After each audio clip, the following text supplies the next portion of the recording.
always comes down to the wire. I mean, those guys are always coached up. I mean, just like Florida, Auburn they always get up to play LSU. Regardless of how their season's going, they're going to get up and play us. What are you seeing out of their offense? Coach says they've got a great offensive line. They run the ball very well. What challenges do They can run the ball with just about everybody. They have a receiver that they hand fly sweeps to and reverses to. They can take it the distance. Their quarterback, who I think is a really good young quarterback. He can run the ball, and he gets a threat with his arm as well.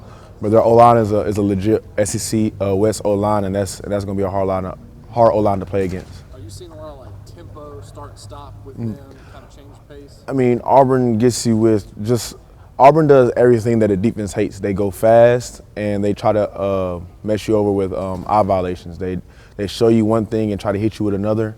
And like you said, the pace they go really fast, and they do all that so fast and so quick. You always have to know what you're doing and know what your assignment is. You were surprised to win Defensive Player of the Week for SEC? I was surprised. I mean, they had a lot of guys that did well. I thought they were going to give us a grant, the showing that he had Saturday, but I'm happy that I got it. When you go back and look at your interception over and over again, you were I didn't know I had that much vertical. My cousin, she texted me and she was like, I didn't think you were that athletic, and so did my girlfriend, and like a lot of people, surprisingly, a lot of people in my family were surprised at how athletic that jump was. So it kind of hurt my feelings a little bit that my own family didn't think I could jump that high, but it was pretty cool. Everybody told me that was a pretty good interception. They were more surprised about the jump than the one-handed catch. I think just like they said, I play receiver, so I guess they weren't as impressed about that, but they didn't really talk about the catch, more so the jumping part of it. Where do you think the energy level was with you guys before this game? This game, we know what type of game this is. This is another top 10 matchup coming in, Auburn, and we're ready to play. We know that we have to come out swinging with our hands up like Coach O preaches, and because we know that Auburn's going to try to come out and do the same. How exciting is it to have another top 10 matchup already this year? I mean, like Coach O says, you come to LSU to play in games like this. I mean, 3 top 10 matchups, and this is about to be the 8th game of the year. You can't do that at other schools and other conferences. And I mean, like he said, this is why you come to LSU. Jacoby, the other day after the game, I found it kind of interesting talking to Braden Fehoko. You mentioned kind of your emergence and also Kerry Vincent, especially in coverage, kind of helps you guys do more things with Grant Delpit. He can play in the box. He can be a rover. He can just more multiple on defense. How much do y'all recognize that? Is that he's able to play multiple roles for you guys? I mean, Grant is a versatile player. We can do so much with so many people. He can play Grant can play in the box. He can play on the line, and he can play in the post.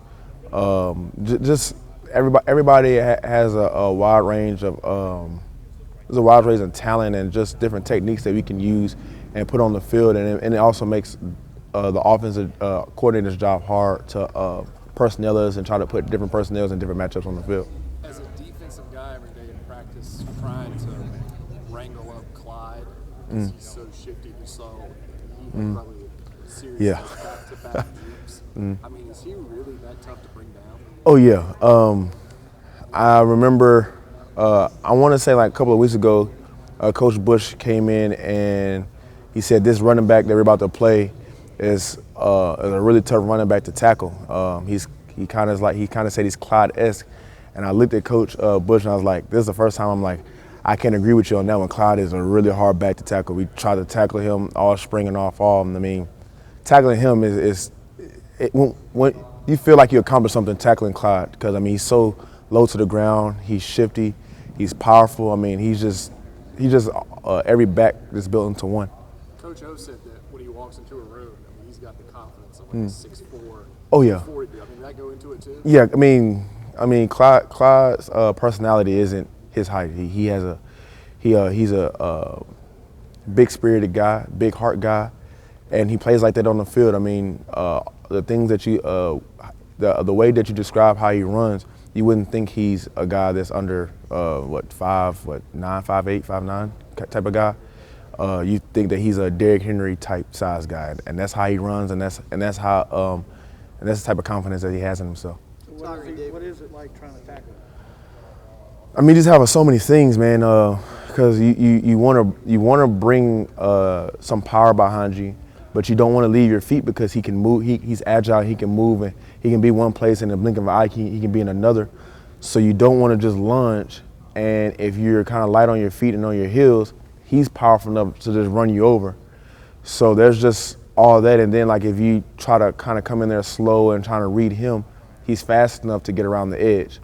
So like I said, he can do just about everything, and there's a reason why he's one of the hardest backs to tackle in the SEC. Tyrion Davis-Price, he looks like he's a guy that defenders may not want to Oh yeah, tackle. oh yeah.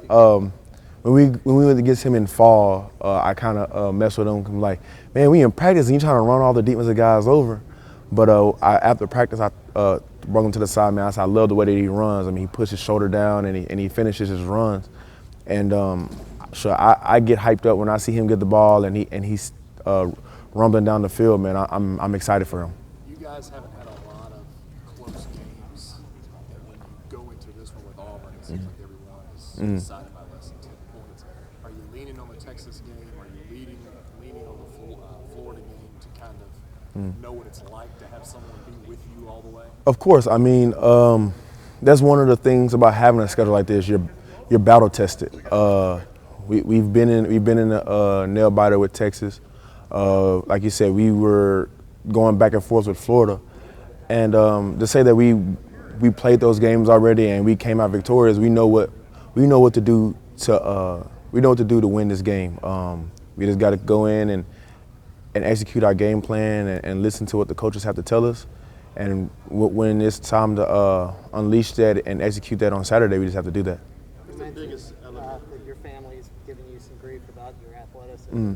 I imagine Joe Burrow's gotten a little grief this last couple days.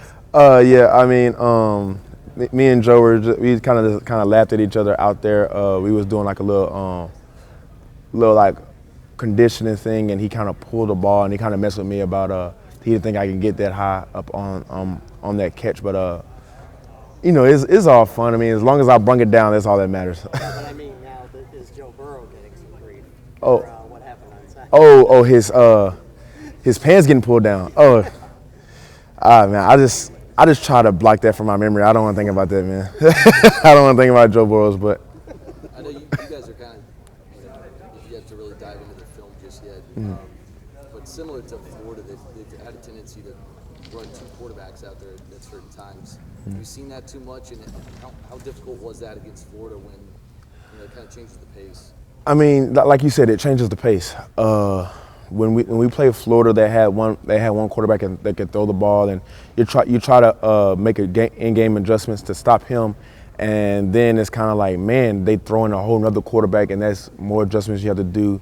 There's more things that you have to show, and it's almost like having two different game plans, and making one game plan for an elite quarterback is hard enough. So when they throw another quarterback that can easily go to another team and start is a whole nother thing. How much do you feel like with Gus Malzahn's offense? I haven't played against it before. I mean, I know you mentioned they do everything that the defense hates, but do you almost have to expect anything to come out of it? Oh yeah.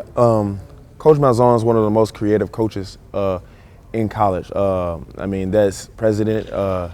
He's willing to do that most coaches aren't, or he's willing to do what most coaches aren't willing to do. Calling reverses, throwing throwback passes, running the quarterback 10, 15 times a game. And that's what makes him a good coach. He's willing to do and willing to go the extra mile that most coaches won't. Auburn being number 9 in the country, a top 10 team. Be ridiculous almost to say, are they overlooking Auburn? But all these people are counting down to the Alabama game. Is Tua's ankle okay? I mean, all this stuff. How do you? Maybe it's not overlooking, but the temptation to get this game over with, right? Right. Coach O does a good job of making sure that we, like he said, it's one game at a time. We're not looking past this week because Auburn's a great team that we have to play. Like you said, they're a top 10 team, and any team in the SEC West, if you don't prepare and you don't give your attention and try to execute your game plan, you can get beat any time in the SEC West, and that's what's so good about playing in this division, let alone this conference. You have to bring it every Saturday.